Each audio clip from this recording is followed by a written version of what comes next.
हरतालिका तीज व्रत कथा।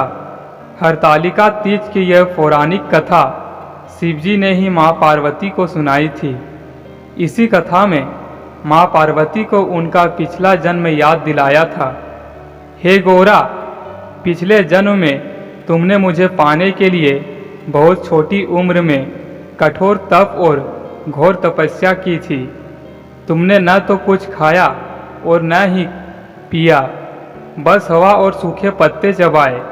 जला देने वाली गर्मी हो या कंपा देने वाली ठंडा, तुम नहीं ही डटी रही। बारिश में भी तुमने जल नहीं पिया। तुम्हें इस हालत में देखकर तुम्हारे पिता दुखी थे। उनको दुखी देखकर नारद मुनि आए और कहा कि मैं भगवान विष्णु के भेजने पर यहाँ आया हूँ।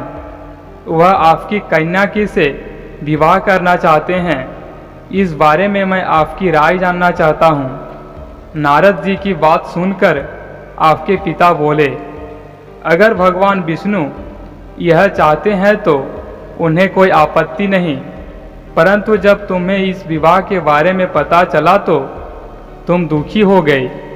तुम्हारी एक सहेली ने तुम्हारे दुख का कारण पूछा तो तुमने कहा कि मैंने सच्चे मन से भगवान शिव का वरण किया है, किंतु मेरे पिता ने मेरा विवाह विष्णु जी के साथ तय कर दिया है।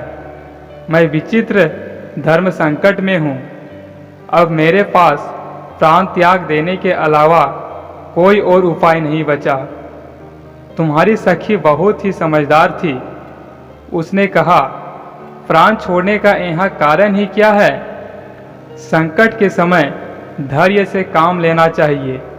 भारतीय नारी के जीवन की सार्थकता इसी में है कि जिससे मन से पति के रूप में एक बार वरण कर लिया, जीवन पर्यंत उसी से निर्वाह करें। मैं तुम्हें घनघोर वन में ले चलती हूँ, जो साधना स्थल भी है और जहाँ तुम्हारे पिता तुम्हें खोज भी नहीं पाएंगे। मुझे पूर्ण विश्वास है कि ईश्वर अवश्य ही तुम्हारी सहायता करेंगे। तुमने ऐसा ही किया। तुम्हारे पिता तुम्हें घर में न पाकर बड़े चिंतित और दुखी हुए। इधर तुम्हारी खोज होती रही, उधर तुम अपनी सहेली के साथ नदी के तट पर एक गुफा में मेरी आराधना में लीन रहने लगी। तुमने रेत के शिवलिंग का निर्माण किया। तुम्हारी इस कठोर तपस्या के प्रभाव से मेरा आसन हिल उठा और मैं शीघ्र ही तुम्हारे पास पहुंचा और तुमसे वर मांगने को कहा।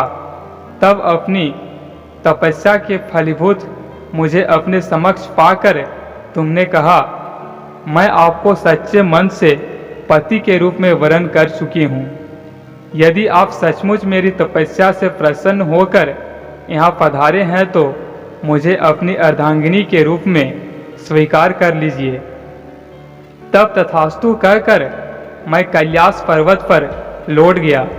उसी समय गिरिराज अपने बंधु बांधवों के साथ तुम्हें खोजते हुए वहाँ पहुँचे।